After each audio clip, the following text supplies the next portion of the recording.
Kan chunga thil ti sual tu te kan ngai damangin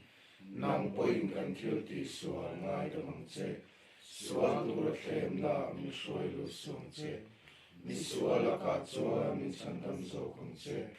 ram te thil ti the na te ro pui te chatua ni dan sia amen.